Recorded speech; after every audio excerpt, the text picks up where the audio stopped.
Hello friends, only पेडागो channel को तुम मानक स्वागत। आमे पूर्वरु एफसी 1 पढुथिले। एफसी 1 रो दीटा क्लास हेतिला। आमे तार अर्थ एबो होची तार जो मी डेफिनेशन गुडी को के कोन देहिथिले आमे एगुडी को पढी सारिछे।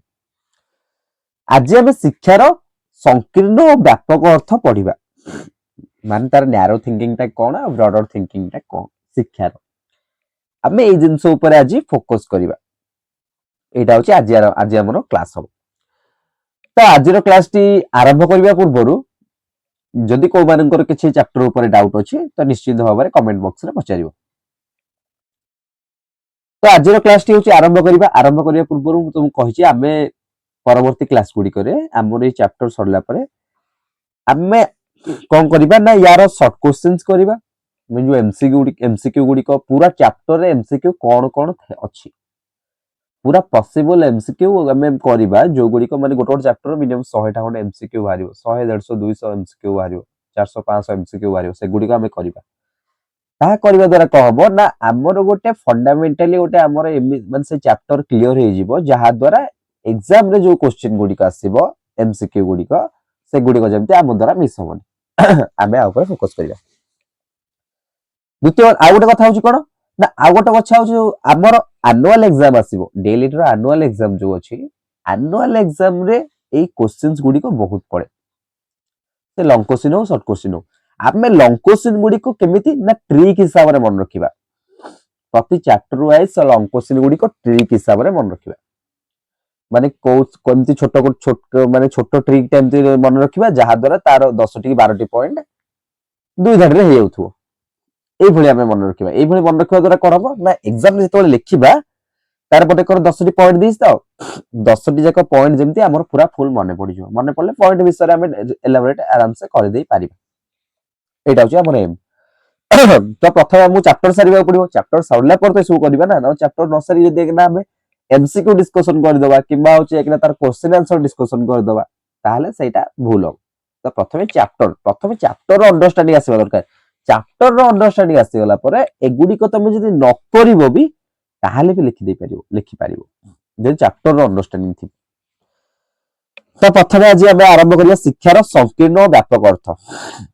संकीर्ण अर्थ कोन व्यापक अर्थ कोन तो आज क्लास रे हम पढिबा। एठो हम पढिबा थिला शिक्षार संकीर्ण अर्थ कोन व्यापक अर्थ कोन। माने संकीर्ण माने एजुकेशन टा डायरेक्ट को जिंसटी को इंडिकेट करछि आ को जिंसटी को एमति माने डायरेक्ट नै इनडायरेक्टली इंडिकेट करछि जोटा ब्रॉडर थिंकिंग अछि ब्रॉड सेंस रे यूज होछि आ को जिंसटी को डायरेक्ट गोटे सेंस रे यूज होछि फिक्स सेंस यूज होछि से विषय में जानिबा। देखो नैरो सेंस आ ब्रॉडर सेंस दीटा जाक एजुकेशन पे निहाती दरकार कारण एजुकेशन टा निहाती हेबर गोटे ब्रॉडर सेंस टा। एजुकेशन कहिले आमे गोटे पिलाटीर एजुकेशन कहिले तार होलिस्टिक डेवलपमेंट को आमे बुझ किंतु आमे केवल तार परीक्षा रे से केमिति भलो नंबर रखिबो परीक्षा रे केमिति होची टफर हो से जिंस ऊपर आमे अधिक फोकस करूनी। नो डाउट से गुडी को ऊपर फोकस करा जाउची से गुडी को ऊपर आजिकल का सोसाइटी फोकस ता व्यक्तित्व आमे पिलाटीर जेमिति 360 डिग्री डेवलपमेंट होबा सेटा विषय रे आमे भाबुछु। बुझी पाछो। तो आज पाठटी को आमे आरंभ करिया। संकीर्ण अर्थ कोन व्यापक अर्थ कोन। तो संकीर्ण अर्थ रे आमे सेबेटो पढथलु हमर ए पर्यंत पॉइंट गुडी को टिके मन अछि कारण हम शॉर्टकट करी पढिथिलु जे ता किछि गोटे निमोनिम्स माने कोन कहलो तार होची एब्रिविएशन टाइप रो बनेबो। एब्रिविएशन माने माने कर पांचटा पॉइंट दिस तो पांचटा पॉइंट को आमे ताको एमिति गोटे स्टोरी टाइप रो नले ताको आमे एमिति किछि गोटे चार दी धाडी रे लिखि देथिबु दी धाडी रे गोटे सेंटेंस लिखिथिबु जो सेंटेंस टी होची आमे डेली लाइफ रे यूज करूची सेही बोल सेंटेंस से गुडी को लिखिबा द्वारा कोन होची ना क्वेश्चन रो जो 5 टी के 10 टी पॉइंट होची सेटा होची हमर पूरा आज इट जेमिति होची सेमिति मन रहि होची जहा द्वारा परीक्षा लिखला बेले पॉइंट गुडी को तो एटलीस्ट 10 टा मन रहची ता विषय तो होची आकना एक्सप्लेन तो आराम करी हबो कारण तमे बुझिजो चैप्टर टी एते एटा होची हमर एम एटा होची हमर स्ट्रेटजी। हम स्ट्रेटजी रे हम जिबा किंतु प्रथमे आज हम पढिबा संकीर्ण अर्थ। से गला संकीर्ण अर्थ रो माने या अर्थ संकीर्ण अर्थटा कोन सेटा से कहूचे ସାଧାରଣତଃ ଶିକ୍ଷା କହିଲେ ଆମେ ବିଦ୍ୟାଳୟ ଶିକ୍ଷାନୁଷ୍ଠାନ ମାନଙ୍କରେ କରାଯାଉଥିବା ଶିକ୍ଷାଦାନ କାର୍ଯ୍ୟକ୍ରମ ବିଦ୍ୟାସକୁ ବୁଝୁ। ଶିକ୍ଷାଦାନ କହିଲେ ଆମେ ଶିକ୍ଷାନୁଷ୍ଠାନ ବିଦ୍ୟାଳୟରେ ହେଉଥିବା ଶିକ୍ଷାକୁ ହିଁ ବୁଝୁ। ତୁମେ ଲକ୍ଷ୍ୟ କରିଥିବ ଯେ ବିଦ୍ୟାଳୟ କାର୍ଯ୍ୟକ୍ରମ ମଧ୍ୟରେ ଶିକ୍ଷାର୍ଥୀମାନେ ବିଭିନ୍ନ ବିଷୟରେ ଜ୍ଞାନ ଅଭିଜ୍ଞତା ଆହରଣ କରିବା ସହିତ ପରିପାର୍ଶ୍ୱର ଅନ୍ୟମାନଙ୍କ ଶିକ୍ଷକ ଶିକ୍ଷୟିତ୍ରୀ ସହପାଠୀ ପାଠ୍ୟ ଖସଡ଼ା ଏସବୁ ଅଭିଜ୍ଞତାର ଅନେକ କିଛି ଶିଖନ୍ତି। ଏହି ଉପଲବ୍ଧ ଅଭିଜ୍ଞତାକୁ ନିର୍ଦ୍ଦିଷ୍ଟ ଚାହିଦା ଓ ଆବଶ୍ୟକତା ପୂରଣ ପାଇଁ ବ୍ୟବହାର କରାଯାଇଥାଏ। ଏହା ହିଁ ଶିକ୍ଷାର ସଂକୀର୍ଣ୍ଣ ଅର୍ଥ ବା ସ୍ୱରୂପ, ଯାହାକି ଆମେ ଦୈନନ୍ଦିନ ଜୀବନରେ ଲକ୍ଷ୍ୟ କରିଥାଉ ତା ଅନୁଭବ କରୁ। ଆସ ଏହି ଉପଏକକରେ ଶିକ୍ଷାର ସଂକୀର୍ଣ୍ଣ ଅର୍ଥ ମଧ୍ୟରୁ କେତୋଟି ଆଲୋଚନା କରିବା। ଶିକ୍ଷାର ସଂକୀର୍ଣ୍ଣ ଅର୍ଥ ତା ଦେହରୁ କେତୋଟି ଆଲୋଚନା କରିବା। ତ ପ୍ରଥମ ପଏଣ୍ଟ ସେ ଦେଲା କଣ ନା, ବିଦ୍ୟାଳୟରେ ଅର୍ଜିତ ଜ୍ଞାନ ବା କୌଶଳ ହିଁ ଶିକ୍ଷା। ବିଦ୍ୟାଳୟରେ ଅର୍ଜିତ ଜ୍ଞାନ ବା କୌଶଳ ହିଁ ଶିକ୍ଷା। ତମେ ନିଜେ କୁହ ଏଇଟା ସେ ବ୍ରଡର ସେନ୍ସ କୁ ହଉଛି ଇଣ୍ଡିକେଟ କରୁଛି ନା ତାର ନ୍ୟାରୋ ସେନ୍ସ କୁ ଇଣ୍ଡିକେଟ କରୁଛି? ନିହାତି ଭାବରେ ତାର ନ୍ୟାରୋ ସେନ୍ସ, ତାର ଡାଇରେକ୍ଟ ସେନ୍ସ କୁ ସେ ଇଣ୍ଡିକେଟ କରୁଛି। ସେ ତାକୁ କଣ ନା ସେଣ୍ଟେନ୍ସ ଟିକୁ ରେଷ୍ଟ୍ରିକ୍ଟେଡ କରିଦେଲା। ସେଣ୍ଟେନ୍ସ ର ଗୋଟେ ବାଉଣ୍ଡ୍ରି ସେ ତିଆରି କରିଦେଲା। ସେଣ୍ଟେନ୍ସ କୁ ସେ କଣ କହିଲା ନା, ବିଦ୍ୟାଳୟରେ ସେ ପର୍ଟିକୁଲାର ବିଦ୍ୟାଳୟକୁ ନେଲା, କହିଲା ବିଦ୍ୟାଳୟରେ ଅର୍ଜିତ ଜ୍ଞାନ ବା କୌଶଳ ହିଁ ଶିକ୍ଷା।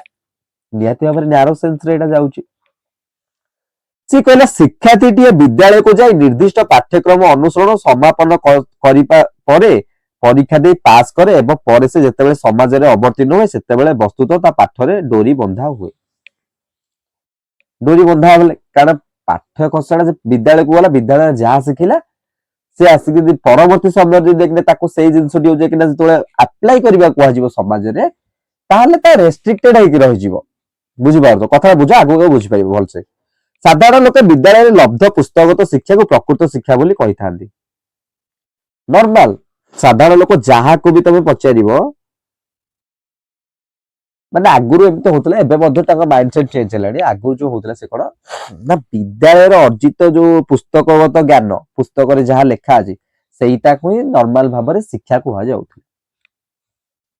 ମାତ୍ର ତାର ଏହି ପୁସ୍ତକଗତ ସୀମିତ ଜ୍ଞାନ ବାସ୍ତବ ଜୀବନକୁ ମୁକାବିଲା କରିବାକୁ ତା ପାଇଁ ଯଥେଷ୍ଟ ହୁଏ ନାହିଁ। ତମେ ନିହାତି ଭାବରେ ଦେଖ, ଆମେ ଯାହା ପଢିଛେ ତାହା ରିଅଲ ଲାଇଫ ରେ ଯେତେବେଳେ ଆମେ ୟୁଜ କରୁଛେ, ରିଅଲ ଲାଇଫ ରେ ଯେତେବେଳେ ଗୋଟେ ପ୍ରୋବ୍ଲେମ କୁ ଫେସ କରୁଛେ, ରିଅଲ ଲାଇଫ ରେ ଯେତେବେଳେ ଚ୍ୟାଲେଞ୍ଜ କୁ ଆକ୍ସେପ୍ଟ କରୁଛେ, ସେତେବେଳେ ଆମେ ଆମର କ୍ୟାପାବଲ ଅନୁସାରେ ଯାହା ଆମେ ପଢିଛେ ତାହା ଆଜିଟା ସେମିତି ହଉଛି କି? ହଉନି। ସେଥିରେ ତମେ ତମର କ୍ରିଏଟିଭିଟି ୟୁଜ କରୁଛ, ସେଥିରେ ତମେ ତମର ପ୍ରେଜେନ୍ସ ଅଫ ମାଇଣ୍ଡ ୟୁଜ କରୁଛ। ସମ୍ ପ୍ରୋବ୍ଲେମ କୁ ସଲ୍ଭ କରିବା ପାଇଁ ତମେ ତମର ପ୍ରେଜେନ୍ସ ଅଫ ମାଇଣ୍ଡ ୟୁଜ କରୁଛ। ସେଥିରେ ହଁ ନୋ ଡାଉଟ ତମେ ଯୋଉ ବିଦ୍ୟାଳୟ ପୁସ୍ତକରେ ଯାହା ପଢିଛ ତାହା ୟୁଜ କରୁଛ, ତାହା ନୁହେଁ ମାନେ ତାହା ୟୁଜ କରୁନ, ତାହା ନୁହେଁ, ତାହା ୟୁଜ କରୁଛ। ତା ବ୍ୟତୀତ ରିଅଲ ଲାଇଫ ର ଏନଭାୟରମେଣ୍ଟାଲ ସିଚୁଏସନ କଣ ଅଛି, ସିଚୁଏସନ ଟି କଣ ଡିମାଣ୍ଡ କରୁଛି, ସେଇ ଅନୁସାରେ ତମେ ନିଜକୁ ପରିବର୍ତ୍ତନ କରୁଛ କିମ୍ବା ନିଜେ ହଉଛି ସଲ୍ୟୁସନ ଖୋଜୁଛ ନା ନାଇଁ। ବାସ ସେଇ କଥା ଏଇଠି କହୁଛି। ମାତ୍ର ତାର ଏହି ପୁସ୍ତକଗତ ସୀମିତ ଜ୍ଞାନ ବାସ୍ତବ ଜୀବନକୁ ମୁକାବିଲା କରିବାକୁ ତାର ଯଥେଷ୍ଟ ହୁଏ ନାହିଁ। ତ ବୁଝିପାରିଲେ ପଏଣ୍ଟ ରେ କଣ ଦେଇଛି, ବିଦ୍ୟାଳୟରେ ଅର୍ଜିତ ଜ୍ଞାନ ବା କୌଶଳ ହିଁ ଶିକ୍ଷା ବୋଲି। এইটা ভাবুଛୁ ଯୋଉ ପଏଣ୍ଟଟା, এই ପଏଣ୍ଟ ଭିତରେ ଏହା ଲେଖିବ। ଦ୍ୱିତୀୟ ପଏଣ୍ଟ ଦେଲା ଶିକ୍ଷା ଏକ ବ୍ୟବସାୟିକ ଯାନ୍ତ୍ରିକ ପ୍ରକ୍ରିୟା। ବଢିଆ ପଏଣ୍ଟଟା ଦେଖ, ସେ ଦେଲା ଶିକ୍ଷା ଏକ ବ୍ୟବସାୟିକ ଯାନ୍ତ୍ରିକ ପ୍ରକ୍ରିୟା। ସାଧାରଣରେ ଗୁରୁ ଶିଷ୍ୟଙ୍କ ସମ୍ପର୍କକୁ ଦାତା ଗ୍ରହିତାର ସମ୍ପର୍କ ସହିତ ବୋଲି ବିବେଚନା କରାଯାଇଥାଏ। ଅର୍ଥାତ ଶିକ୍ଷାଦାନ ଶିକ୍ଷଣ ପ୍ରକ୍ରିୟାରେ ଶିକ୍ଷକ ହେଉଛନ୍ତି ଦାତା, ଶିଷ୍ୟ ହେଉଛନ୍ତି ଗ୍ରହିତା ନିହାତି ଭାବରେ, ଏବଂ ବିଦ୍ୟାଳୟ ହେଉଛି ଜ୍ଞାନର ଏକ ହାଟ। ଶିକ୍ଷାର୍ଥୀ ଏକାନ୍ତ ନିଷ୍କ୍ରିୟ ଓ ନିଶ୍ଚେଷ୍ଟ ଏବଂ ତାର ମସ୍ତିଷ୍କ ଏକ ଶୂନ୍ୟ ଭାଣ୍ଡ ପାତ୍ର, ଯାହାକୁ ଶିକ୍ଷକ ବିଦ୍ୟାଦାନ ଦ୍ୱାରା ଭର୍ତ୍ତି ବା ପୂରଣ କରିଥାନ୍ତି। ତା ସେ କହିବା କଥା, ଶିକ୍ଷକ ହେଉଛନ୍ତି ଗୋଟେ ଜ୍ଞାନର ଗ୍ରନ୍ଥାଗାର, ଶିଷ୍ୟ ହେଉଛନ୍ତି ଜଣେ କଣ ନା ଖାଲି ମାଠିଆ ବା ଫମ୍ପା ମାଠିଆ ସହିତ ତୁଳନା କରାଯାଇଛି। ଶିକ୍ଷକ ନିଜର ଜ୍ଞାନକୁ ଶିଷ୍ୟଙ୍କ ଭିତରେ କଣ ନା ସେ ଫମ୍ପା ମାଠିଆକୁ ପୂର୍ଣ୍ଣ କରିବା ପାଇଁ ଭରି ଦିଅନ୍ତି। ଏଇଟା ସେ ସର୍ଟକଟରେ କହୁଛି। ସମ୍ପୂର୍ଣ୍ଣ ନିଷ୍କ୍ରିୟ ଭାବରେ ବିଦ୍ୟା ଗ୍ରହଣ କରିବା ଛଡା ଶିଷ୍ୟ ଶିକ୍ଷାର୍ଥୀର ଅନ୍ୟ କିଛି ପନ୍ଥା ନଥାଏ, ଆଉ କିଛି ପନ୍ଥା ନଥାଏ।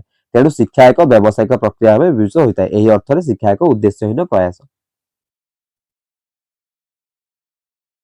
ए पॉइंट से कहवाकू चाहूची से कहूची शिक्षार्थी जो अच्छी ना आम जो शिक्षार्थी अच्छी जे शिखुची से गोटे फंपा माठिया सदृश से किछि जानी न थाए एटा ठीक कि एटा भूल संपूर्ण रूपे सेथिपाई कहली से एठी शिक्षार नैरो सेंस को कहूची ए जगह से शिक्षार्थी को गोटे निष्क्रिय बोली दर्शाई पॉइंट रे से निष्क्रिय शिक्षार्थी पूरा उद्देश्यहीन प्रयास शिक्षार्थी प्रयास करूँ जहाँ भी प्रयास टीचर कर टीचर निजर ज्ञान को शिक्षार्थी पाखक ट्रांसफर करके शिक्षार्थी को परिपूर्ण कर शिक्षार्थी से पर्यंत हूँ परिपूर्ण होनी जेपर्यंत शिक्षक चाहूना शिक्षार्थी सब ए जगह शिक्षार्थी कौन जीरो शिक्षार्थी किसी जानी बस यहीटा कहना चाहूँ तापर कौन है शिक्षा पूर्णांग और गतिहीन शिक्षा पूर्णांग और गतिहीन अनेक विवेचना करती शिक्षार विषय वस्तु ज्ञान कौशल बा दक्षता जहाँ हो पछके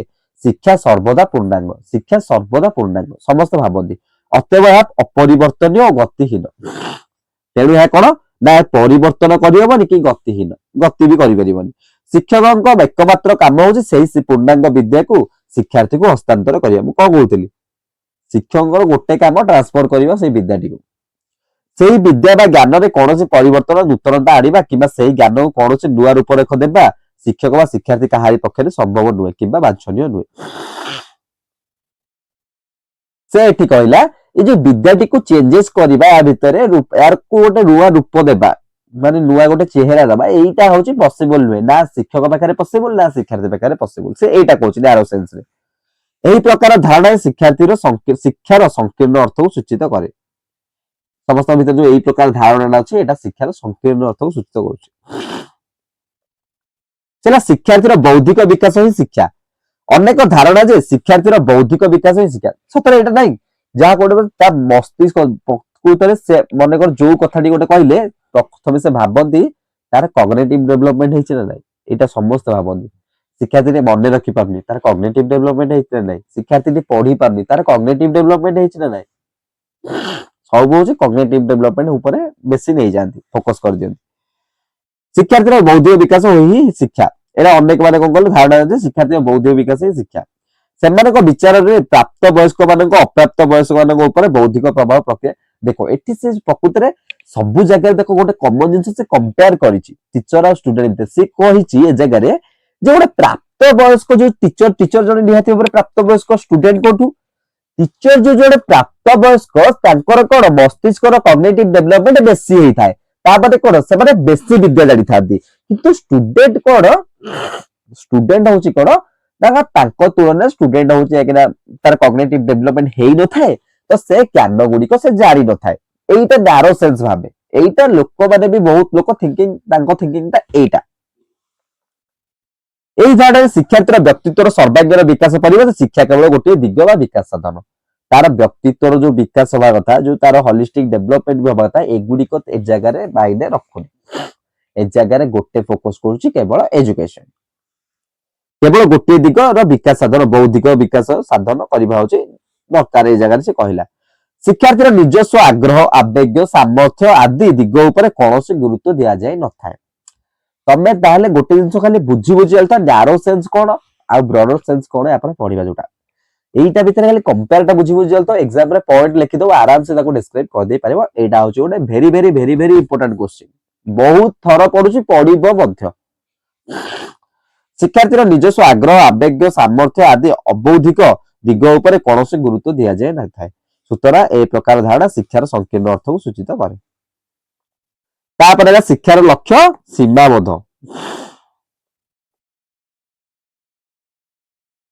से गला शिक्षार लक्ष्य होची कोन सीमाबद्ध शिक्षार संकीर्ण अर्थरु अनेक शिक्षाविद भिन्न भिन्न सीमाबद्ध लक्ष्य परिकल्पना करछन्ती जेपरि शिक्षार लक्ष्य होची पूर्व पुरुषों संस्कृति सह परिचित हेबा वृत्ति निर्वाहर योग्यता हासिल करिबा उत्तम चरित्र गठन करिबा सुनागरिक हेबा भविष्य पय प्रस्तुत हेबा तबे निजे को ए थिंकिंग गुडी को समस्त भीतर आछी ना नियति होछि एडा गोटे नैरो सेंस से कहला यार सीमाबद्ध या गोटे रेस्ट्रिक्शन मिल जायछि रेस्ट्रिक्शन विभिन्न जो मतदाता मान अछंती फिलोसोफर मान अछंती से निजर माने जो तांकर मत अनुसार देचंती से कोन ना शिक्षा जो कोन ता अर्थ कोन शिक्षार लक्ष्य होछि कोन ପୂର୍ବପୁରୁଷ ସଂସ୍କୃତି ସହିତ ପରିଚିତ ହେବା, ମାନେ ଅଳ୍ପ ଅଳ୍ପ ଜିନିଷ, ମାନେ ପୂର୍ବପୁରୁଷ ସଂସ୍କୃତି ଆଉ ସେଇଟାକୁ ହିଁ ଫଲୋ କରିବା, ଅଲଗା ନୂଆ କିଛି ଫଲୋ କରିବାନି।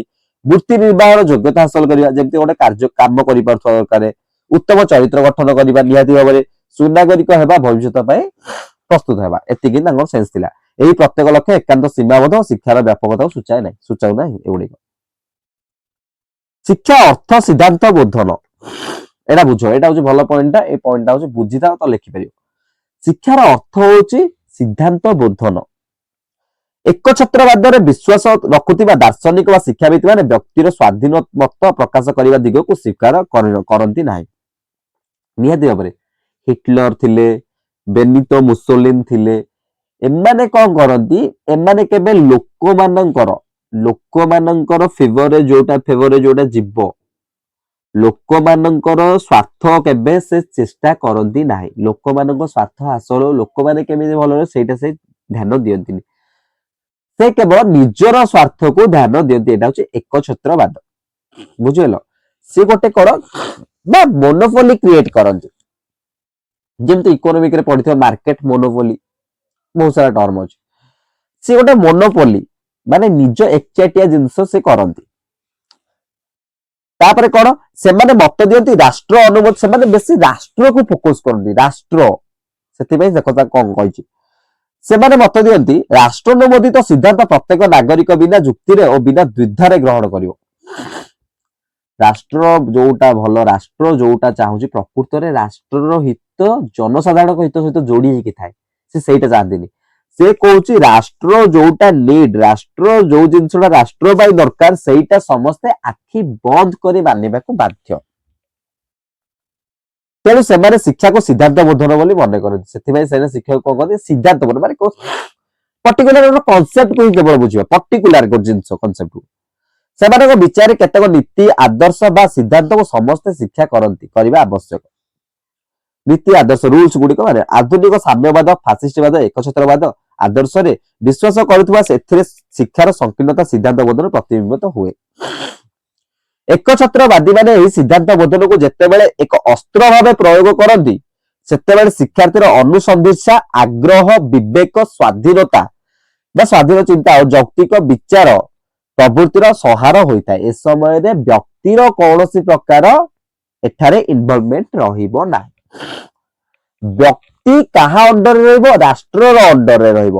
ରାଷ୍ଟ୍ରର ଯାହା ଦରକାର, ରାଷ୍ଟ୍ରର ଯାହା ନିଡ, ରାଷ୍ଟ୍ରର ମାନେ ଫେଭରରେ ଯୋଉଟା ଯାଉଥିବ, ସେଇଟା ହଉଛି ବ୍ୟକ୍ତି ମାନିବାକୁ ବାଧ୍ୟ। କିନ୍ତୁ ଏ ଜାଗାରେ ଗୋଟେ କଥା ମନେ ରଖ, ରାଷ୍ଟ୍ରକୁ ଯିଏ ଚଲଉଛି ସେ ସମୟରେ, ଯୋଉ ନେତା, ଯୋଉ ଏକଛତ୍ରବାଦ ନେତା, ପ୍ରକୃତରେ ତାଙ୍କର ଯୋଉଟା ଭଲ ତାଙ୍କ ପାଇଁ, କାରଣ ସେହି ତ ରାଷ୍ଟ୍ରକୁ ଚଲାଉଛନ୍ତି ନା। ରାଷ୍ଟ୍ର ଯାଇକିନା ଥୋଡି ନା କହୁଛି ଯାଇକିନା ମୋର ଏଇ ଜିନିଷଟା ଦରକାର, ସେହି ଚଲାଉଛନ୍ତି। ତାମାନେ ଏଠାରେ ଏକଛତ୍ରବାଦ ହେଲାନି, ମାନେ ଇନଡାଇରେକ୍ଟଲି ସେ ତାଙ୍କର ଯୋଉଟା ଭଲ, ସେ ଯୋଉଟା ଚାହୁଁଛନ୍ତି ସେଇଟା ଜୋର ଜବରଦସ୍ତି ଲୋକମାନଙ୍କ ଉପରେ ଲଦି ଦିଆଯାଏ। ବାସ୍ ଶିକ୍ଷାର ସଂକୀର୍ଣ୍ଣ ଅର୍ଥଟା ଠିକ ସେମିତି। ସଂକୀର୍ଣ୍ଣ ଅର୍ଥ କହିଲେ ସେ ସେଇ ଅନୁସାରେ ସେ ଫୋକସ କେବଳ ପର୍ଟିକୁଲାର ଜିନିଷକୁ ସେ କରନ୍ତି। ଏହା ଦ୍ୱାରା ଶିକ୍ଷାର୍ଥୀର ପ୍ରକୃତ ଶିକ୍ଷାରୁ ସେ ବଞ୍ଚିତ ହୋଇଥାଏ। ତାପରେ କଣ, ଉପରୋକ୍ତ ଆଲୋଚନା ତୁମେ ଶିକ୍ଷାର ସଂକୀର୍ଣ୍ଣ ଅର୍ଥ ସମ୍ବନ୍ଧରେ ଜାଣିଲ, ଏବେ ତାର ବ୍ୟାପକ ଅର୍ଥ ଗୁଡିକ ଜାଣିବା। ଏହା ତାର ନିମ୍ନତର ବ୍ୟାପକ ଅର୍ଥ ଆଲୋଚନା କରାଯାଇଛି। ବ୍ୟାପକ ଅର୍ଥ, ବ୍ୟାପକ ଅର୍ଥ କଣ, ମାନେ ବ୍ରଡ ସେନ୍ସ, ସେ କେବେ ପର୍ଟିକୁଲାର ଜିନିଷକୁ ଫୋକସ କରେ ନାହିଁ। ପ୍ରଥମ ହେଲା ବିକାଶ ଅର୍ଥରେ ଶିକ୍ଷା। ଏଠାରେ 10ଟା ଖଣ୍ଡେ ପଏଣ୍ଟ ଦେଇଥିବ। ବିଭିନ୍ନ ଶିକ୍ଷାବିତ ମାନଙ୍କ ମତରେ ଶିକ୍ଷା ଏକ ଜୀବନବ୍ୟାପୀ ବିକାଶମୂଳକ ପ୍ରକ୍ରିୟା। ଦେଖ ପ୍ରଥମ ସେଣ୍ଟେନ୍ସ, ପ୍ରଥମ ଲାଇନଟା ହିଁ ବହୁତ ବଡ ସେନ୍ସ। ବିଭିନ୍ନ ଶିକ୍ଷାବିତ ମାନଙ୍କ ମତରେ ଶିକ୍ଷା ଏକ ଜୀବନବ୍ୟାପୀ ବିକାଶମୂଳକ ପ୍ରକ୍ରିୟା। ମଣିଷକୁ ମଣିଷ ଭାବରେ ବିକଶିତ କରିବା ସବୁ କାଳରେ ଶିକ୍ଷାର ପ୍ରଧାନ ଉଦ୍ଦେଶ୍ୟ ବୋଲି ଆସିଛି। ବ୍ୟକ୍ତିଙ୍କ ବିକାଶ ସହିତ ମଣିଷର ସାମାଜିକ ବିକାଶ ଉପରେ ମଧ୍ୟ ଗୁରୁତ୍ୱ ଦିଆଯାଇଥାଏ। ତାର ପର୍ସନାଲ ସହିତ ତାର ଏନଭାରମେଣ୍ଟାଲ, ତାର ଯୋଉ ଚତୁର୍ପାର୍ଶ୍ୱ ଯୋଉ ଏନଭାରମେଣ୍ଟ, ତାର ବି ଡେଭଲପମେଣ୍ଟ ଉପରେ ଗୁରୁତ୍ୱ ଦିଆଯାଇଥାଏ। ସାମାଜିକ ବିକାଶ, ତାର ସୋସିଆଲ ଡେଭଲପମେଣ୍ଟ।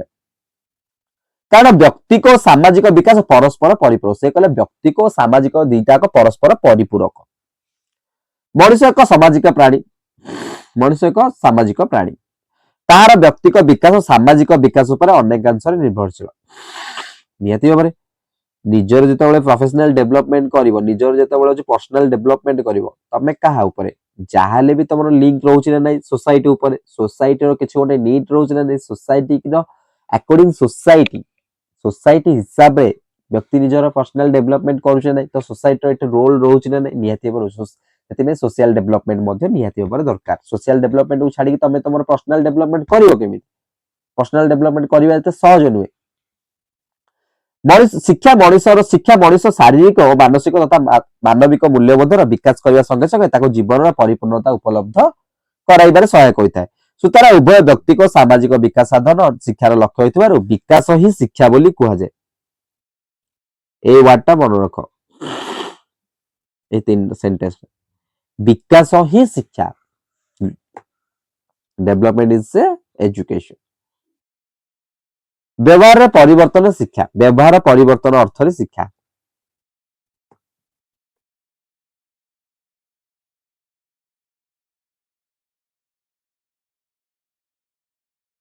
व्यवहार परिवर्तन अर्थ रे शिक्षा, यही पॉइंट ना मन रखि देबो। एटा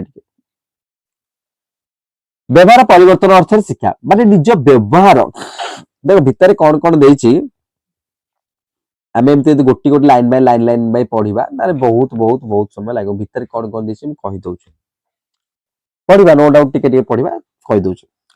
से कहला व्यवहार परिवर्तन अर्थ रे शिक्षा, निजर जो व्यवहार अछि ता देहरे जेतेबेले परिवर्तन जो होउछि सेइटा को ही शिक्षा कुआ जाय। ता अर्थ से कहले जेतेबेले व्यवहार परिवर्तन होउछि, ये जो व्यवहार परिवर्तन एटा गोटे नैरो सेंस की, एटा व्यवहार परिवर्तन बहुत गोटे भास्ट सेंस को बुझाउछि। एटा गोटे व्यापक अर्थ, अर्थात केमती व्यवहार परिवर्तन ये गोटे मैथमेटिकल भी देइना देइछि, मैथमेटिकल सॉल्यूशन के छोटे देइछि, सेला भीतर को अछि पढिबा। सेला मनस्तत्व विद माने मत दियंती जे प्रकृत शिक्षा द्वारा मनुष्यर व्यवहार आचरण परिवर्तन होई थाए। मात्र प्रत्येक व्यवहार परिवर्तन शिक्षा पदवाच्य नुहे, किंतु प्रत्येक व्यवहार परिवर्तन तो मन रखिता, प्रत्येक व्यवहार परिवर्तन शिक्षार पदवाच्य नुहे। केमिति पदवाच्य तमे निजे भाबो, तमरो देह जदी एकिना खराब अछि, तम देह खराब अछि बोली तम मन भल लागुनी, तम मन भल लागुनी बोली तमरो किछि इच्छा होनी, चिड़चिड़ा होछि, एइटा तमरो व्यवहार रे परिवर्तन नुहे। एइटा कोनोसी गोटे फोर्स रे एमिति प्रभाव पड़िबा द्वारा तम व्यवहार किछि क्षण पाई टेम्पररी चेंज हेछि, चेंजेस आसी तम माने जो व्यवहार रे बा तम एटीट्यूड रे, किंतु एटा परमानेंट नुहे। शिक्षा द्वारा परमानेंट व्यवहार परिवर्तन हुए। एथिरे शिक्षार किछि रोल रहिलानी, तमु जर हेछि बोली तम देह भल लागुनी, तमु किछि करिया को इच्छा होनी, एइटा शिक्षा द्वारा नुहे। बुझिलो? उदाहरण स्वरूप परिपक्वता अथवा निशा द्रव्य, देखो तापर निशा द्रव्य सेवन कले तम व्यवहार परिवर्तन होछि, एटा को एजुकेशन, एटा एजुकेशन नुहे। निशा द्रव्य सेवन द्वारा व्यक्तिर आचरण जे परिवर्तन हुए ताहा शिक्षा जनित परिवर्तन नुहे। ताहा शिक्षा जनित परिवर्तन कि ना नुहे, किंतु व्यक्तिर शिक्षा रे सोच प्रचेष्टा प्रेरणा द्वारा तार व्यवहार जो परिवर्तन हुए ताहा ही प्रकृत शिक्षा। उदाहरण स्वरूप कोन ना गोटे छात्र को 5 square plus 7 square equal to केते बोली पचरा गला। 5 स्क्वायर 25, 7 स्क्वायर 749, याकू प्लस कले केते बोली पचरा गला। से ठीक उत्तर जानि थर अनेक प्रकार अनुक्रिया व्यवहार प्रदर्शन कला, जथा मु जानि नाही, काली कहिबी, मुहपति, नख कामुड़िया इत्यादि। मात्र किछि दिन पर ताको सही समान प्रश्न पचरा गला, मात्र से उपरोक्त पुरातन आचरण प्रदर्शन न करी प्रश्न ठीक उत्तर देला, 74 बोली देला। एथर को बुझिलो, से निजर व्यवहार से निजे पाठटी पढिला, से व्यवहार परिवर्तन कला, एबे से ठीक उत्तर देई पारुची। एथिरु जणा गला जे से निज प्रचेष्टा द्वारा किछि समय मध्ये निजर व्यवहार परिवर्तन करि पारछि, अर्थात किछि शिक्षा पाइछि। सुतरा शिक्षा पुरातन व्यवहार आचरण को नूतन आचरण रूपांतरित करथाय। बुझि पारलो व्यवहार परिवर्तन कोन? तापर प्रशिक्षण अर्थ रे शिक्षा, के शिक्षार अर्थ प्रशिक्षण बोली कहନ୍ତି। एही प्रशिक्षण शिक्षार्थीर बाह्य परिवर्तन संगे संगे आभ्यंतरीण मानसिक और आवेगिक परिवर्तन मध्य करिथाय। अर्थात प्रशिक्षण तार सशक्तिकरण करिथाय। प्रकृत से प्रशिक्षण द्वारा शिक्षार्थी स्वयंचालित होइथाय एवं आत्मविश्लेषण करिथाय। प्रशिक्षण तत्वावधान शैक्षिक लक्ष्य हासिल दिगरे व्यक्ति हुअନ୍ତି। एही अर्थ प्रकृत शिक्षा होजे समग्र व्यक्तित्वर प्रशिक्षण। प्रशिक्षण अर्थ ट्रेन करिबा, निजर शरीर मस्तिष्क मन याको ट्रेन करिबा, याको प्रशिक्षण देबा। जेतबे प्रशिक्षण से पाई थाए सेतबे से निजर सेल्फ एटीट्यूड चेंज करिथाय, सेल्फ लर्निंग करिथाय। ए जिनस गुड़िक से करिथाए या द्वारा से कौन ना निजर इनर एबिलिटी आउटर एबिलिटी ए सब भितर परिवर्तन आनी थाए ए विषय से कहला तापर से गला निर्देशना अर्थ रे शिक्षा निर्देशना अर्थ हो मार्ग प्रदर्शन लक्ष्य पथरे सुपरिचालना निर्देशना सठिक डायरेक्शन गोटे पर्टिकुलर डायरेक्शन दबा सेटा हो निर्देशना जॉन डुइंग मତରେ ଦେଖ ଏଇ ଗୁଡିକ ଟିକେ ମନେ ରଖ ଜନ୍ ଡୁଇଙ୍କ ମତରେ ସଯତ୍ନ ପରିଚାଳନା ଓ ନିୟନ୍ତ୍ରଣ ହିଁ ବିଜ୍ଞ ନିର୍ଦ୍ଦେଶନା ଦୁଇଟା ପ୍ରମୁଖ କାର୍ଯ୍ୟ ମାନେ ନିର୍ଦ୍ଦେଶନାର ଦୁଇଟା ପ୍ରମୁଖ କାର୍ଯ୍ୟ କଣ ନା ସଯତ୍ନ ପରିଚାଳନା ଓ ନିୟନ୍ତ୍ରଣ ସଯତ୍ନ ପରିଚାଳନା ମାନେ ଗୋଟେ ଡିସିପ୍ଲିନ ୱେରେ ତମେ ଗତି କରିବ ସଯତ୍ନ ପରିଚାଳନା ଓ ନିୟନ୍ତ୍ରଣ ନିଜକୁ କଣ୍ଟ୍ରୋଲ ରଖିବ ସେଇଟା ହିଁ ତମର ଶିକ୍ଷା ଦୁଇଟି ପ୍ରମୁଖ କାର୍ଯ୍ୟ ଶିକ୍ଷାର शिक्षार्थी अविकसित मनोवृत्ति स्पृहा सामर्थ्य आदि उत्तम परिचालना निर्देशना हूँ शिक्षार प्रधान कार्य शिशुर क्रीड़ा प्रवृत्ति ठार आरंभ कर तार जिज्ञासा प्रवृत्ति शिशुर जो क्रीड़ा प्रवृत्ति अच्छी आरंभ कर तार जिज्ञासा जिज्ञासा कौन ना जानिबार इच्छा से जो शिशु गोटे कौन ना भारी जिज्ञासा प्रिय कौन शिशु पर्टिकुलर गोटे नंदनकानन जू को मन कर एग्जांपल दउची ताको जोउटी नंदनकानन जू से तुमको बहुत प्रकार क्वेश्चन पचारिबो जे बाघर कलर को बाय एमिति बाघ को बाय एमिति गर्जन करूची से को बाय कथा कहि पारुनी से को बाय केवल मांस ही केवल खाउची खाली से को बाय याको मार देला से को बाय एठी बॉल देक अछि से को बाय कोठू आसीची केमिति आसीला हाथी को बाय एते बड़ बहुत प्रकार क्वेश्चन ताको मन थाए आउ सब बेले टीचर हिसाब रे गोटे जिंस मन रखवा दरकार एई क्वेश्चन गुडिकर जेमति कोन ना शिशु केबे एमिति मान ताको फील करबा को दबनी जे ता इच्छा पछे जोडा किछि क्वेश्चन रो किछि वैल्यू नै ओडा किछि दरकार नै एईटा फील करिया दबनी तमे ता सिचुएशन तार क्वेश्चन रो आंसर दबा को चेष्टा करिवो आजी हो कि काली हो सेईटा मैटर कोनी किंतु दबा को तमे चेष्टा करिवो शिशु जेमिति जिज्ञासा प्रिय हबा दरकार शिशु जेमिति सब जिंस जानिबा को इच्छा करता दरकार एई जिंसटी ता भीतर जेमिति उद्रेक हबा दरकार शिशुर क्रीड़ा प्रवृत्ति आरंभ कर जिज्ञासा प्रवृत्ति पर्यंत प्रत्येक प्रवृत्तिर सुनियंत्रण और सुपरिचालन द्वारा तार व्यक्तित्व सामाजिक विकास साधित होता है शिशु को एक सामाजिक जीव रूपे गढ़ा हेले उत्तम निर्देशना गोटे सठिक डायरेक्शन निहाती देवा दरकार जदि शिशुर क्रियाशील प्रवृत्ति गुड़िक क्रमागत ठीक बाटर निर्देशन न हुअती ताहले सेगुड़ी को लक्ष्यहीन भाव विक्षिप्त हो जाती विक्षिप्त हो व्यक्तिगत सामाजिक हीन घटी था बुझीपार कौन लिखाई शिशु को उभय प्रत्यक्ष अप्रत्यक्ष परोक्ष निर्देशना दि जाए प्रत्यक्ष निर्देशना द्वारा शिशुर बाह्य परिवर्तन संभव एटा मन रख प्रत्यक्ष निर्देशना द्वारा शिशुर बाह्य परिवर्तन संभव मात्र आभ्यंतरीण परिवर्तन अप्रत्यक्ष निर्देशना दि जाए प्रत्येक निर्देशना उपदेश निर्देशना आदि माध्यम शिक्षक शिशुर आचरण परिवर्तन चेष्टा करती याद्वारा जो परिवर्तन हुए ता क्षणस्थायी मात्र अप्रत्यक्ष निर्देशना शिशु आभ्यंतरीण परिवर्तन होगा फल ता चिरस्थायी ए जिनसटी को हमें बुझा से कौन कहला से कहला देख आम ए जगह गोटे जिनस आसूची कौन आसूची कहल मोटिवेशन आमर दुई प्रकार निहती भाव गोटे बाह्य मोटिवेशन गोटे आभ्यंतरीण मोटिवेशन से ए पर्टिकुलर से जिनसटी एटी कहला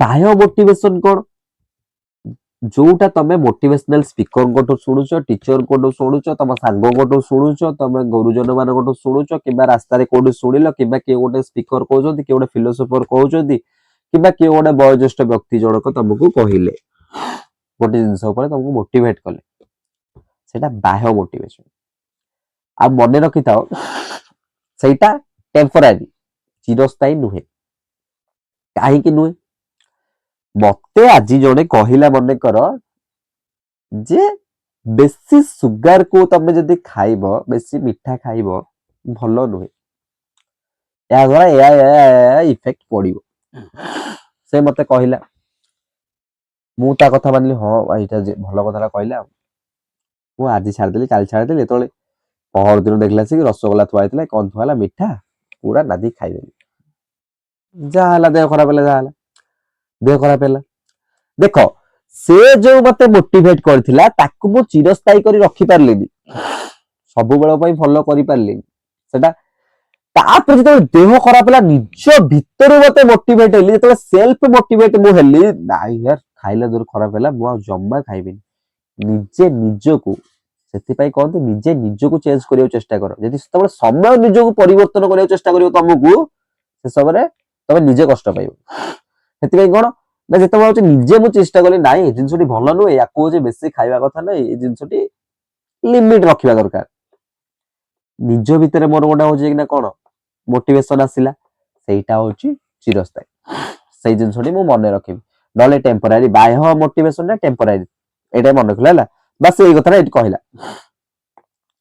एई निर्देशना सर्वदा दृष्टांत भित्तिक मात्र उपदेश भित्तिक नुहे मोटामोटी भाव कहया गले निर्देशना द्वारा शिशुर मानसिक तथा बौद्धिक अनुक्रिया परिवर्तन हुए सूचना निर्देशना माध्यम सहजात अनुक्रिया स्फीत परिवर्तन ही शिक्षा निर्देशन द्वारा कौन स्फीत परिवर्तन अल्प परिवर्तन तापर अभिवृद्धि अर्थ शिक्षा अभिवृद्धि अर्थ शिक्षा से कौन कहला ना जन्म ठारू मृत्यु पर्यंत मनुष्यर क्रम विकास व अभिवृद्धि निरवच्छिन्न भाव में लागि रही निहाती भाव शिशुर शारीरिक बौद्धिक आवेगिक तथा सामाजिक अवस्था आज जहाँ अच्छी गतकाली ताहा नथिला आसंता काली ताहा रहिबो नाही निहाती भाव शिशुर जो एक ना शारीरिक विकास हो से खाली शारीरिक नहीं शारीरिक मानसिक जहाँ भी विकास अच्छी आज जहाँ अच्छी काली ताहा रहिबो कि आज जहाँ अच्छी काली ताहा थिला कि ताहा नुहे आमे पढ़ुचे विकास एक जीवन व्यापी प्रक्रिया विकास प्रति मुहूर्त रे तमर परिवर्तन होउछ डेवलपमेंट बुझन नाही ता बेले को आज जहाँ अच्छी काली से अच्छी कि नाही आज जहाँ अच्छी काली ता थिला कि नाही बस से जिनसरा एठी कहला अभिवृद्धि निरवच्छिन्न भाव हो शिशुर शारीरिक बौद्धिक आवेगिक तथा सामाजिक विकास गतकाल थिला नथला शिशुर एही क्रम विकास को अभिवृद्धि कुआ जाए ए जो क्रम विकास है को कोन ना अभिवृद्धि कुआ जाए अभिवृद्धि शिक्षार सामर्थक शब्द बोली दुई मत प्रकाश करନ୍ତି ए जो अभिवृद्धि डेवलपमेंटटा शिक्षार समार्थक माने सिनोनिम टाइप रो समार्थक शब्द बोली जॉन डुई मत प्रकाश जॉन डुई की मन रखिता अभिवृद्धि मनुष्यर उभय शारीरिक और मानसिक परिवर्तन बुझाई थाए शारीरिक मानसिक एडु दुई शिक्षा को व्यक्तिर अभिवृद्धि प्रक्रिया ठाରୁ अभिन्न बोली वर्णना अछि अभिवृद्धि प्रक्रिया ठाରୁ अभिन्न एदिरा मिसिक थाए बोली कहै समस्या समाधान अर्थ रे शिक्षा समस्या समाधान कोन ना जॉन डुई अन्य प्रयोगवादी माने मत दियंती जे प्रकृत शिक्षा माध्यम रे वास्तव समस्यार समाधान होई थाए प्रकृत शिक्षा द्वारा वास्तव समस्यार समाधान होई थाए आधुनिक वैज्ञानिक युग रे प्रगति परिवर्तन माध्यम संभव गोटे एग्जांपल सब सुनिथिबो रियल लाइफ और रियल लाइफ देटा भीतर फरक थाए निहाती भाव फरक थाए बहुत फरक थाए अल्प नहीं छोट नहीं बहुत बड़ फरक थाए रियल लाइफ और रियल लाइफ बुझी पाछो दीटा भीतर बहुत फरक रहता है बस से जिंसटी कहूछु वास्तव समस्या समाधान करिया समय तमे जो प्रॉब्लम टी फेस करिवो जो सिचुएशन टी तमे फेस करिवो ताहा तमर जो पुस्तकगत ज्ञान जो पुस्तक जो माने जिंसटी पढिथिबो सॉल्यूशन टी ता भीतर बहुत फरक रहइबो निहाती भाव प्रैक्टिकल आ जे थ्योरी भीतर बहुत फरक रहइबो आधुनिक समाज रे बंचिबा अर्थ होची नित्य परिवर्तन व नवीकरण एही परिवर्तन सृष्टि हुए नाना समस्या समाधान विभिन्न प्रचेष्टा वास्तव समस्यार समाधान माध्यम रे व्यक्ति जो अभिनव अभिज्ञता व दक्षता हासिल करे ताहा ही शिक्षा यथार्थ शिक्षा एही दृष्टि समस्या समाधान शिक्षार अन्यतम स्वरूप बोली कुहाय छै प्रस्तुति अर्थ रे शिक्षा प्रसिद्ध शिक्षाविद माने शिशु शिक्षा को भविष्य प्रस्तुति अर्थ रे विवेचना करथाନ୍ତି भविष्य दायित्व तुलाया पय शिक्षा एक प्रस्तुति मात्र ने जावरे शिक्षा हमें कहू छ कोन भविष्य को निजर एक ना किछ गोटे होची माने सुदृढ़ करिया पय हमें शिक्षा नउछ नै मोर नॉलेजेबल हो पय शिक्षा नउछ नै तो बडा भविष्य रे काम रे आसे बोले हम शिक्षा नउछ सामाजिकरण अर्थ रे शिक्षा सामाजिकरण नृतत्व तथा समाज तत्वविद माने शिक्षा को सामाजिकरण प्रक्रिया बोली ଅଭିହିତ କର ସାମାଜିକରଣ ସୋସିଆଲାଇଜେସନ। ବିଶିଷ୍ଟ ସମାଜତତ୍ତ୍ୱବିତ୍ ଏମିଲି ଡକରହାଇମ୍ ଶିକ୍ଷାକୁ ନବୀନ ବଂଶଧର ମାନଙ୍କ ବିଧିସଙ୍ଗତ ସାମାଜିକରଣ ପ୍ରକ୍ରିୟା ବୋଲି ମତ ଦିଅନ୍ତି। ସମାଜର ରୀତିନୀତି ପ୍ରଥା ଚଳଣି ଐତିହ୍ୟ ପରମ୍ପରା ଅଭ୍ୟାସ ଆଦର୍ଶ ତଥା ମୂଲ୍ୟବୋଧ ପ୍ରଭୃତିକୁ ଯେଉଁ ପ୍ରକ୍ରିୟା ଦ୍ୱାରା ଅଙ୍ଗୀଭୂତ ଆୟତ କରି ମଣିଷ ସାମାଜିକ ଜୀବନରେ ପରିଣତ ହୁଏ ତାହା ହିଁ ହେଉଛି ସାମାଜିକୀକରଣ। ବୁଝିପାରିଲ? ଶିକ୍ଷା ମଣିଷକୁ ସାମାଜିକ ଜୀବରେ ପରିଣତ କରୁଥିବାରୁ ସାମାଜିକରଣ ଶିକ୍ଷାର ଅନ୍ୟତମ ସ୍ୱରୂପ ବୋଲି କୁହାଯାଇଛି। ଅଭିଜ୍ଞତାର ନିରବଚ୍ଛିନ୍ନ ପୁନର୍ଗଠନ ଏ ବିଷୟରେ ଜାଣିଛ ପୂର୍ବରୁ ଯୋଉ ଅଭିଜ୍ଞତା ଥିବ ତାକୁ ନୂତନ ଅଭିଜ୍ଞତା ସହିତ ଯୋଡ଼ିକି ଗୋଟେ ନୂଆ ଅଭିଜ୍ଞତା ସୃଷ୍ଟି କରିବା ଏଟା ହେଉଛି ଅଭିଜ୍ଞତା ନିରବଚ୍ଛିନ୍ନ ପୁନର୍ଗଠନ। ୟା ବିଷୟରେ ଭିତରେ ଯାହା ସେଇଆ ହିଁ ଲେଖା ହେଇଛି ଅଲଗା କିଛି ଲେଖା ହେଇନି। ତାକୁ ଯେଟା ପୁରା ଲାଇନ୍ ବାଇ ଲାଇନ୍ ସବୁ ତ ଖାଲି ପଢି ମୁଁ ଲାଇନ୍ ବାଇ ଲାଇନ୍ ପଢିବାର କାରଣ ହଉଛି ଏଇଆ ଆମେ ପ୍ରଥମ ଥର ଏଟା ପଢୁଛେ କିନ୍ତୁ ମୋର କଥା ଉପରେ ଧ୍ୟାନ ଦିଅ। ଉଦାହରଣ ମୁଁ କଣ ଦଉଛି କୋଉ କୋଉ ଜିନିଷ ଗୁଡିକ ଏଇ ଜାଗାରେ କୁହାଯାଉଛି ଏଗୁଡିକ ଉପରେ ଧ୍ୟାନ ଦେଲେ ଏଗୁଡିକ ବହୁତ ସମୟ ଯାଏ ମନେ ରହିବ। ବୁଝିପାରୁଛ? ତାପରେ ମନୁଷ୍ୟ ଠାରେ ଅର୍ଥ ବିନିଯୋଗ ଅର୍ଥରେ ଶିକ୍ଷା ୟା ଭିତରେ ମଧ୍ୟ ସେମିତି କିଛି ନାହିଁ। କଣ ଦେଖାଯାଉ ପଏଣ୍ଟଟା ହଉଛି କିନ୍ତୁ ପଏଣ୍ଟଟା ଯଦି ଏଇଟା ଲେଖିବ ମନୁଷ୍ୟ ଠାରେ ଅର୍ଥ ବିନିଯୋଗ ଅର୍ଥରେ ଶିକ୍ଷା କିନ୍ତୁ ତା ଭିତରେ କଣ ଲେଖିବ ସେଇଟା ତ ଜାଣିବା ଦରକାର। ତା ଭିତରେ ଯଦି କଣ ଲେଖିବ ଜାଣିନଥିବ ଖାଲି ପଏଣ୍ଟଟା ତ ବୁଝିପାରୁନଥିବ ଭିତରଟା କଣ ଦେଖ। ଅର୍ଥନୀତିକ ମାନେ ମତ ଦିଅନ୍ତି ଯେ ମନୁଷ୍ୟ ଠାରେ ଅର୍ଥ ବିନିଯୋଗ ହିଁ ଶିକ୍ଷାର ସ୍ୱରୂପ। ମୁଁ ତମକୁ ଗୋଟେ ଆଗରୁ ଏକ୍ସାମ୍ପଲ ଦେଇଥିଲି ବ୍ୟାଙ୍କ ଆଉ ପିଲାର। ଆଡମ ସ୍ମିଥଙ୍କ ଠାରୁ ଆରମ୍ଭ କରି ଆଲଫ୍ରେଡ ମାର୍ଶାଲ ପର୍ଯ୍ୟନ୍ତ ପ୍ରତ୍ୟେକ ପ୍ରତିଷ୍ଠିତ ଅର୍ଥନୀତିଜ୍ଞଙ୍କ ମତରେ ଶିକ୍ଷା ଓ ଅର୍ଥନୀତି ମଧ୍ୟରେ ସମ୍ପର୍କ ନୀତି ମାନେ ଅତି ନିବିଡ଼। ଅର୍ଥନୈତିକ ବିକାଶରେ ଶିକ୍ଷାର ଗୁରୁତ୍ୱପୂର୍ଣ୍ଣ ଅବଦାନ ରହିଛି। ଅର୍ଥନୈତିକ ଶିକ୍ଷାର ଗୁରୁତ୍ୱପୂର୍ଣ୍ଣ ଅବଦାନ ରହିଛି। ଏଣୁ ସେମାନେ ଶିକ୍ଷା କ୍ଷେତ୍ରରେ ହେଉଥିବା ଖର୍ଚ୍ଚକୁ ଅପବ୍ୟୟ ନ କହି ସାର୍ଥକ ବିନିଯୋଗ ବୋଲି କହନ୍ତି। ବୁଝିପାରିଲ? ମନୁଷ୍ୟଠାରେ ଅର୍ଥ ବିନିଯୋଗ ଅର୍ଥାତ ମନୁଷ୍ୟ ଶିକ୍ଷା ଗ୍ରହଣ କରୁଛି ସେଇ ଶିକ୍ଷାର ଅର୍ଥ ବିନିଯୋଗ। ଏଟାକୁ ଅପବ୍ୟୟ କୁହାଯିବନି ଏଟାକୁ ସାର୍ଥକ କୁହାଯିବ କାରଣ ଏଇଟା ତମକୁ ଯେମିତି ବ୍ୟାଙ୍କ ଏଇଟା ଲଙ୍ଗ ଟର୍ମରେ ତମକୁ ବହୁତ ରିଟର୍ନ ଦବ। ଶିକ୍ଷା ଖର୍ଚ୍ଚ ଫଳପ୍ରଦ ଅର୍ଥ ବିନିଯୋଗ କାରଣ ଏହା ଦ୍ୱାରା ମାନବ ଉତ୍କର୍ଷଟା ସାଧିତ ହୁଏ। ସମାଜରେ ଅର୍ଥନୈତିକ ପ୍ରଗତି ସାଧିତ ହୋଇଥାଏ। ଶିକ୍ଷା ମାଧ୍ୟମରେ ସୁଷ୍ଠ କୁଶଳୀ ମାନବ ସମ୍ବଳ ଦ୍ୱାରା ଉତ୍ପାଦନ ବୃଦ୍ଧି ହେଉଥିବାରୁ ଅର୍ଥନୀତିଜ୍ଞ ମାନେ ଶିକ୍ଷାକୁ ଆର୍ଥିକ ଅଭିବୃଦ୍ଧିର ସାଧନ ବୋଲି ଅଭିହିତ କରିଛନ୍ତି। ବୁଝିପାରିଲ? ତାହେଲେ ଉପରୋକ୍ତ ଆଲୋଚନାରୁ ଆମେ କଣ ସ୍ପଷ୍ଟ ଯେ ମଣିଷର ବ୍ୟକ୍ତିଗତ ସାମାଜିକ ବିକାଶ ଆଚରଣ ପରିବର୍ତ୍ତନ ସମଗ୍ର ବ୍ୟକ୍ତିର ପ୍ରଶିକ୍ଷଣ ନିର୍ଦ୍ଦେଶନା ଅଭିବୃଦ୍ଧି ସାମାଜିକରଣ ଭବିଷ୍ୟତ ପାଇଁ ପ୍ରସ୍ତୁତି ସମସ୍ୟା ସମାଧାନ ଅଭିଜ୍ଞତାର ନିରବଚ୍ଛିନ୍ନ ପୁନର୍ଗଠନ ଆଦିକୁ ପ୍ରକୃତ ଶିକ୍ଷା ବୋଲି କୁହାଯାଏ। ଏ ସବୁତକ ପଏଣ୍ଟକୁ ପ୍ରକୃତ ଶିକ୍ଷା କୁହାଯାଏ। ମନେ ରହିଲା? ତଥାକଥିତ ବିଦ୍ୟାଳୟ ପୁସ୍ତକଗତ ଶିକ୍ଷା ଠାରୁ ଏହା ବହୁତ ଊର୍ଦ୍ଧ୍ୱରେ। ଆମେ ଯୋଉ ନ୍ୟାରୋ ସେନ୍ସରେ ପଢୁଥିଲୁ ବିଦ୍ୟାଳୟ ପୁସ୍ତକଗତ ଶିକ୍ଷା ତାଠୁ ବହୁତ ଉପରେ ନାହିଁ। ବହୁତ ପ୍ରକାର ଜିନିଷକୁ ବୁଝଉଛି। ଏହା ହିଁ ଶିକ୍ଷାର ବ୍ୟାପକ ଅର୍ଥ। ସୁତରାଂ ଏହି ଆଲୋଚନାରୁ ଆମେ ଶିକ୍ଷାକୁ ବ୍ୟାପକ ଧାରଣା ମିଳେ। ତାହା ହେଉଛି ଜୀବନ ପଥରେ ବିଚିତ୍ର ଅଭିଜ୍ଞତାର ସଂସ୍ପର୍ଶରେ ଆସି ମନୁଷ୍ୟ ଆଚରଣରେ ଯେଉଁ ପରିବର୍ତ୍ତନ ହୁଏ ତାହାକୁ ଉଚିତ ମାର୍ଗରେ ପରିଚାଳିତ କରିବାର ପ୍ରୟାସ ବା ସାଧନା ହିଁ ଶିକ୍ଷା। ଏ ଥିଲା ନ୍ୟାରୋ ସେନ୍ସ ଆଉ ବ୍ରଡ ସେନ୍ସ। ନେକ୍ସଟ କ୍ଲାସରେ ଆମେ କଣ ପଢିବା? ବ୍ୟକ୍ତିକ ଓ ସାମାଜିକ ଶିକ୍ଷାର ଲକ୍ଷ୍ୟ। ଆମେ ନେକ୍ସଟ କ୍ଲାସରେ ଏଇଠୁ ପଢିବା। ଆଜିର କ୍ଲାସଟି ବୁଝିପାରିଲ? କାହାର କିଛି ଅସୁବିଧା ରହିଲା କି? ନିହାତି ଭାବରେ କିଛି ଅସୁବିଧା ନଥିବ। ଯଦି ବି କାହାର କିଛି କୋଉ ଲାଇନ କୋଉ ଧାଡି କୋଉ ୱାର୍ଡ କୋଉ ପଏଣ୍ଟ ବୁଝି ପାରୁନ ନିହାତି ଭାବରେ ପଚାରିବ। ଜମା ଡାଉଟ ରଖିକି ଏକ୍ସାମ ହଲକୁ ଯିବନି। ଡାଉଟ ଗୋଟେରେ ରହିବ ତମେ ଭୁଲିଯିବ ସବୁ କିଛି। এইটা হচ্ছে কথা। ডাউট যদি ଗୋଟେ ୱାର୍ଡ ରହିଲା ତା ପରବର୍ତ୍ତୀ ସବୁତକ ଜିନିଷ ଭୁଲିଯିବ। କାରଣ ତମେ ଗୋଟେ ଜିନିଷ ଡାଉଟ ହେଲେ ନା ବୁଝି ପାରୁନଥିବ ସେ ୱାର୍ଡଟା ଯୋଉ ଜାଗାରେ ୟୁଜ କରିବାର ସେ ଜିନିଷ ତ ୟୁଜ କରିପାରିବନି। ତ ଏଇଟା ହିଁ ତ ଗୋଟେ ପ୍ରଶ୍ନ ନା, ଏଇଟା ହିଁ ଗୋଟେ ଜାଗାରେ ସମସ୍ୟା। ସେଥିପାଇଁ ଡାଉଟ ଜମା ରଖନି। ପଢୁଛ କ୍ଲିୟର ଭାବରେ ପଢ। ବୁଝିପାରିଲ ଏତିକି? ତ ଆଇ ହୋପ କାହାର କିଛି ଡାଉଟ ନଥିବ। ଯଦି ବି କିଛି ଡାଉଟ ଥିବ ନିହାତି ଭାବରେ କମେଣ୍ଟ ବକ୍ସରେ ପଚାରିବ। ତ ଆଜିର କ୍ଲାସକୁ ଏଇଠି ଏଣ୍ଡ କରିବା। ତ ଜୟ ଜଗନ୍ନାଥ। ନେକ୍ସଟ କ୍ଲାସରେ ପୁଣି